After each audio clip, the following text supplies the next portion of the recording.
Hey guys, welcome to my channel and thanks for clicking on this video.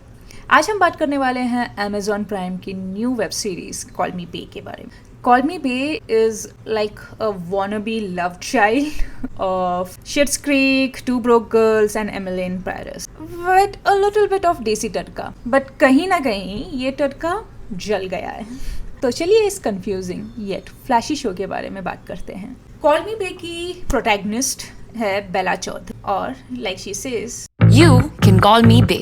This character is played by Ananya Pandey, जिसने काफ़ी अच्छा effort डाला है। I know उसको बहुत ट्रोल किया जाता है उसके एक्टिंग के वजह से, एंड इन दिस सीरीज उसने बहुत अच्छी एक्टिंग की है। हालांकि उसने अपना रियल लाइफ रोल ही प्ले किया है, तो I wouldn't call it a challenging role, but जितना भी एक्टिंग किया है it is looking like she belongs there. Bae एक typical South Delhi socialite है, full of glam and riches and designer handbags।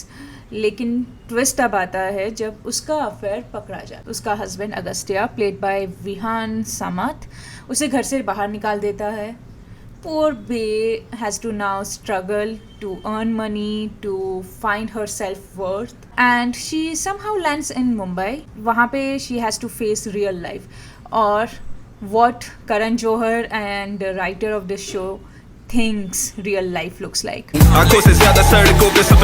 Bay is not useless, उसके पास बहुत सारा talent है। उसने hundreds of courses किए हैं, you know, जैसे कि psychic vegan cheese and wine pairing और David become study. You know, I just feel like ये शो बहुत ज़्यादा सेल्फ अवेयर होने का पोर्ट्रे करना चाहता है, but somehow it loses itself in the plot. तो चलिए डीप डाइव करते हैं इस शो के बारे में।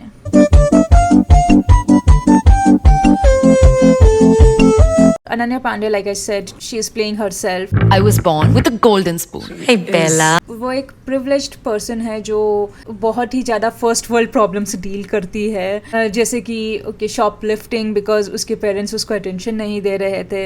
जो कैरेक्टर है वो बहुत ही सरफेस लेवल है, जिस देयर इज़ नो डेप्थ।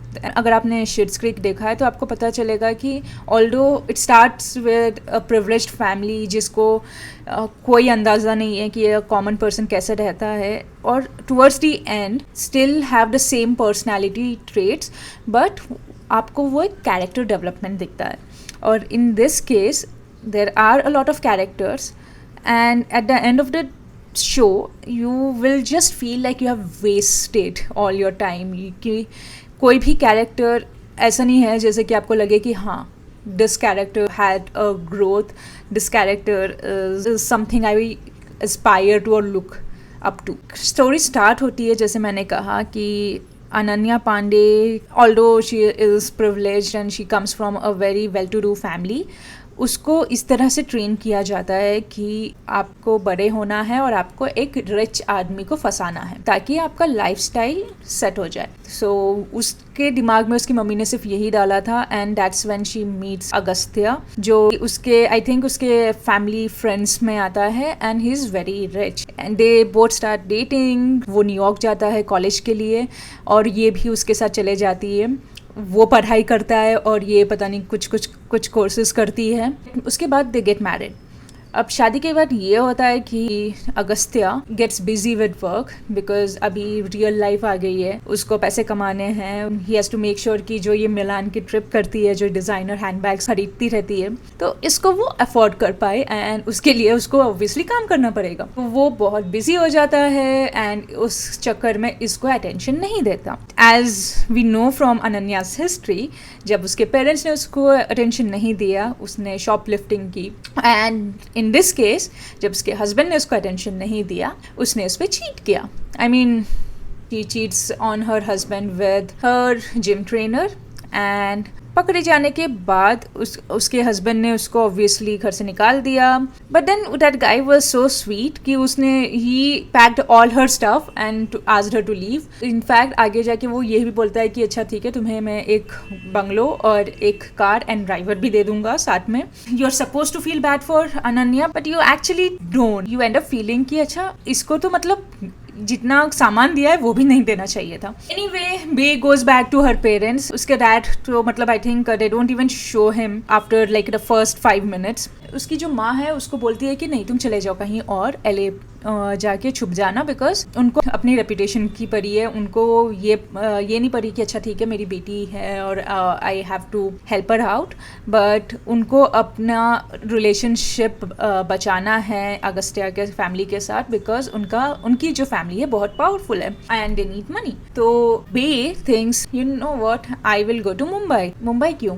क्योंकि वहाँ पे उसका भाई है एंड शी थिंक्स उसका भाई उसको हेल्प करेगा. She ends up in Mumbai and she realizes that okay, her brother was purposely ignoring her. Her cards are blocked. She doesn't have money.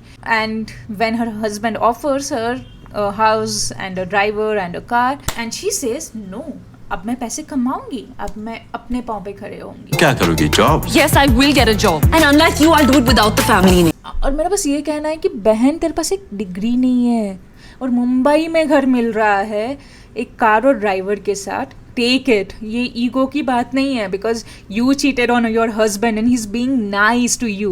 Okay, now she makes friends with one of the person who was working in a hotel that she was staying in and she takes her to a hostel. अब आपको लगेगा कि hostel कैसा होगा, जहाँ पे सुबह सुबह बालकनी में लोग कच्चे सुखा रहे होंगे, एकदम क्राउडेड क्लटर्ड सा प्लेस. बट नो, यहाँ पे it's a very hip and happening place. People are playing music, they are vibing, they are chilling. The idea of hostel is also so over the top. साला मुंबई शहर अच्छे अच्छों को देता muscle. Recce, this way? Yeah, white bed. I thought ये दुनिया से eradicate हो गया था, like polio. I feel this is where the show has stopped becoming relatable. I mean, I'm not talking about relatable in the sense कि अच्छा ठीक है everything needs to be relatable, everything should, like, you know, if you are a middle class you should be relating to thing. There are so many things that are not relatable. say जिंदगी ना मिलेगी दोबारा, it's not relatable when you look at these three friends, like, you know, who are so rich and they plan a trip to Spain. नहीं है, but वो relatable इसलिए था क्योंकि उनकी पर्सनैलिटी रिलेटेबल थी. और यहाँ पे ना ही पर्सनैलिटी रिलेटेबल है और ना ही the way they are portraying what Mumbai looks like. And now this is where I think the problem begins. I feel like the writers and the producers of this show are very confused. They are confused about their target audience. On paper, I think Gen Z would make more sense, but I think their idea of Gen Z is also very boomer. It's like a boomer trying to be a Gen Z.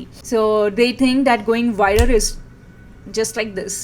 For example, he is seeing a news channel wherein a journalist played by Veer Das is delivering news जो कि more towards entertaining people and making sure that उनको TRP ज़्यादा मिले rather than making it fact based. And she goes on a rant. और ये rant इतना basic है कि you will also कि आपको लगेगा कि अच्छा ये रोस्ट था, ये like, you know, she is trying to roast him. उसका नाम होता है सत्यजीत और समथिंग एंड वो बोलती है कि नहीं, you're सत्यनाश. I mean, it's so bad. And guess what? She goes viral. And what happens when she goes viral? So this guy, Neil N, who is also working where Satyajit is working. And ये बंदा है बहुत ही सीधा साधा. He believes in delivering news as is instead of dramatizing it, instead of thinking about TRP. और उसने बे का viral video देख लिया and he is very impressed. तो वो उसको बुलाता है अपने ऑफिस एंड ये जाती है और ये बोलती है कि तुम्हारे फॉलोअर्स नहीं है ट्विटर पे.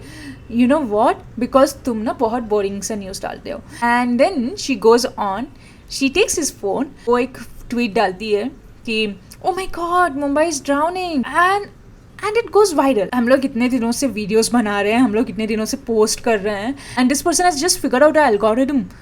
It makes no sense. And again, like I said, it's a very boomer view of looking at social media and how they think things will go viral and sensational. In fact, she focuses more on hashtag, which again is a more millennial thing rather than Gen Z. She gets hired to manage the social media of this person and become a journalist. And she gets an internship in the same place. And they make it look so easy. This is where there is a disconnect between audience and this writers. Okay, they are trying to pull Emily in Paris sort of situation, but the thing is, in India you have to make sure that it resonates with Indian audience, and that is missing here. आप बोल रहे हो कि कोई इतना clueless है कि उसको ये नहीं पता कि ऑटो में सीट बेल्ट नहीं होते, तो आप क्या कहना चाहते हो?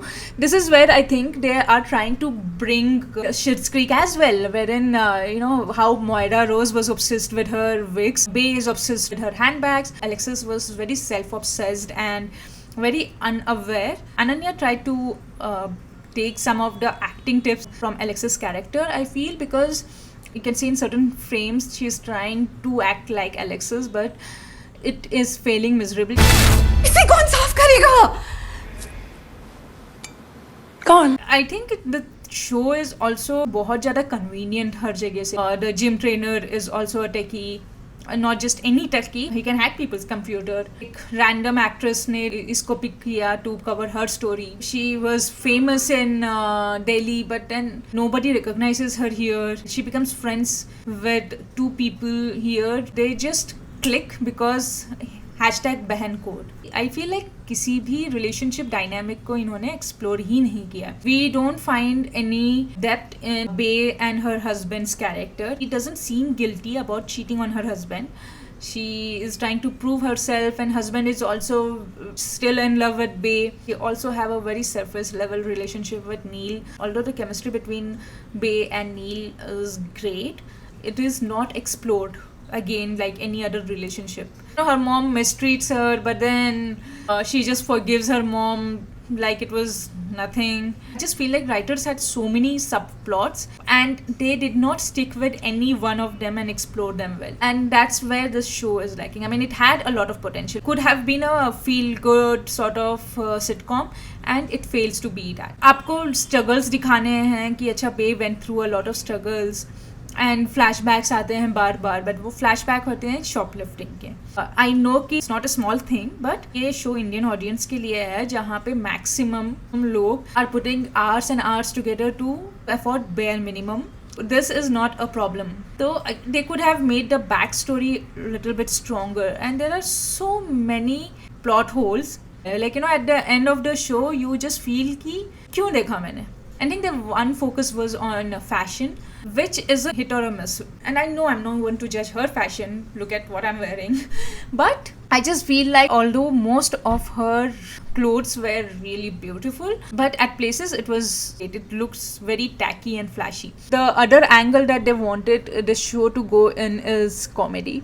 और वो भी I think is a hit and a miss, just like its fashion. Some of the gags are really funny. मजबूरियों से मैं गुजर रही हूँ भैया. आपकी मजबूरी जहाँ शुरू होती है वहाँ तक पहुँचना ही तो हमारा सपना है. Where have I heard that one before? There are other gags and you'll be like, ये हंसना था क्या? In the end, I feel Call Me Bay is a very confused show. ना ही ये properly comedy show बन पाया है, ना ही ये drama show बन पाया है. It's trying too hard to be a woke and self-aware, but कहीं ना कहीं track lose कर जाता है. अगर आपको Two Broke Girls, Schitt's Creek या Emily in Paris पसंद है, तो आप इस शो को एक चांस दे सकते हो, but don't expect anything extraordinary from this. अगर आपको ये वीडियो अच्छी लगी तो make sure you hit that like button and that subscribe button, and don't forget to follow me on Instagram. Comments में बताइए कि आपको ये सीरीज कैसे लगी, what are the things that you loved about this show and what are the things that you absolutely hated about this show. हम मिलते हैं नेक्स्ट वीडियो में. Until then, take care of yourself and bye bye. Hustle साला मुंबई शहर अच्छे अच्छों को देता मसल.